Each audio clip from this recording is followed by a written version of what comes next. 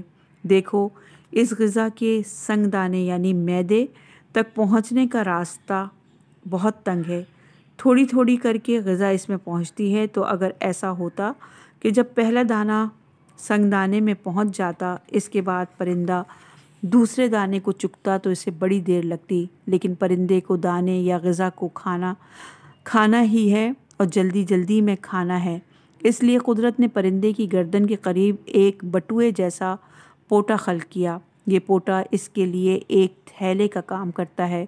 پرندہ جلدی جلدی میں جو ملتا ہے اسے چگ لیتا ہے اور اپنے پوٹے کو بھر لیتا ہے، پھر یہ غذا تھوڑی تھوڑی ہو کر اس کے سنگدانے تک پہنچتی ہے اور وہاں جا کر ہضم ہو جاتی ہے۔ واضح رہے کہ دانہ کھانے والے پرندے دانے کے ساتھ ساتھ چھوٹی چھوٹی کنکریاں بھی چوگ لیتے ہیں، اور یہ کنکریاں ان کے سنگدانے یعنی معدے میں جا کر غذا کو ہضم کرنے میں مدد فراہم کرتی ہیں، بالکل اسی طرح جیسے ریشے دار غذائیں انسان کو کھانا ہضم کرنے میں مدد دیتی ہیں۔ پوٹے کا ایک اور فائدہ، امام علیہ السلام نے فرمایا، مفصل اس پوٹے کا ایک اور بھی فائدہ ہے۔ اس پوٹے کی وجہ سے پرندوں کو اپنے بچوں کو بھرانے میں بڑی آسانی ہوتی ہے۔ پوٹا چونچ اور گردن کے قریب ہوتا ہے، وہاں سے غذا کو نکال کر بچے کو بھرانا آسان ہوتا ہے۔ مثلاً اگر پرندے کی غذا براہ راست اس کے سنگدانے میں جایا کرتی تو وہاں سے غذا کو نکال کر بچے کے منہ میں دینا مشکل ہو جاتا اور اس میں دیر بھی لگتی۔ پوٹا چونچ اور گردن کے قریب ہوتا ہے، وہاں سے غذا کو نکال کر بچے کو بھرانا آسان ہوتا ہے۔ پوٹے کا ایک فائدہ یہ بھی ہے کہ غذا پرندے کے پوٹے میں جا کر وہاں موجود غذا کو قابل ہضم بنانے والی رطوبتوں سے ملتی ہے، تو اس غذا کو ہضم کرنا پرندے کے بچوں کے لیے زیادہ آسان ہوتا ہے۔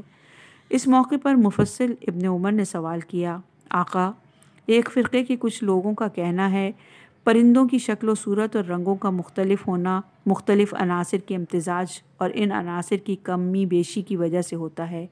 کسی نے پرندوں کو خاص طور پر اس طرح الگ الگ کا نہیں بنایا۔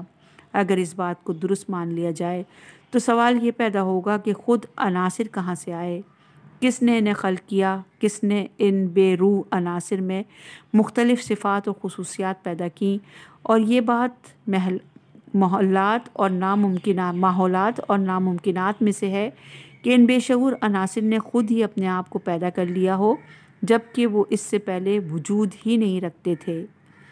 ذرا مور کے پروں کو دیکھو۔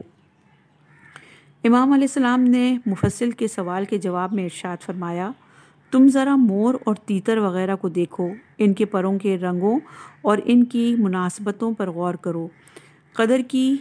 قدرت کی یہ گلکاریاں جنہیں تم مور، تیتر یا دوسرے پرندوں میں دیکھتے ہو کس قدر حیران کن ہیں۔ پروں کے رنگوں میں یہ حسن ترتیب، شکل و صورت میں یہ تناسب کیا بغیر کسی خالق کے پیدا ہو سکتا تھا؟ مور کو دیکھو اور اس کے بازوؤں، دم یا سینے کے پروں پر غور کرو۔ جیسا اور جس رنگ کا پر اور ایک بازو پر ایک خاص مقام پر موجود ہے، دوسرے بازو پر بھی بالکل اسی جگہ اسی رنگ اور خاصیت کا پر تمہیں نظر آئے گا۔ رنگوں کے اندر بھی ایک خاص طرح کا حسن دیکھو گے۔ رنگوں کا جتنا اتار چڑھاؤ ایک جانب ہے، ویسا ہی اتار چڑھاؤ تمہیں دوسری طرف دکھائی دے گا۔ یہ سب ایسا ہی ہے جیسے کوئی مصور اپنے برش اور قلم سے نقش بندی اور مصوری کرتا ہے۔ یہ حسن تناسب، یہ رنگوں کی آمیزش بے شعور عناصر کس طرح تیار کر سکتے ہیں؟ اگر یہ رنگینیاں اور گلکاریاں بغیر کسی سانے کے ہوتی تو یہ مساوات کس طرح ممکن تھی؟ ایسی صورت میں تمہیں ہر جگہ بے ترتیبی نظر آتی۔ حسن تناسب کیا ہے؟ ہمیں ہر شے اور ہر شکل و صورت کے اندر جو خوبصورتی نظر آتی ہے وہ حسن تناسب کے سبب محسوس ہوتی ہے۔ مثلاً آپ ایک خوش شکل انسان کی تصویر دیکھتے ہیں جو آپ کو اچھی لگتی ہے، لیکن اسی تصویر کے اندر آپ قلم یا کمپیوٹر کے ذریعے ذرا سی تبدیلی پیدا کر دیں، مثلا صرف اس کی ناک چھوٹی کر دیں یا کان بڑے کر دیں تو تصویر میں تناسب بگڑ جائے گا اور یہ تصویر کے بجائے کارٹون کہلائے گی۔ اسی طرح بے اعتدالی اکثر ہمارے معاشرتی، سماجی، حتیٰ کہ دینی اور مذہبی رویوں میں بھی نظر آتی ہے اور ہمیں اچھے انسان کی تصویر کے بجائے اچھے انسان کے کارٹون میں تبدیل کر دیتی ہے۔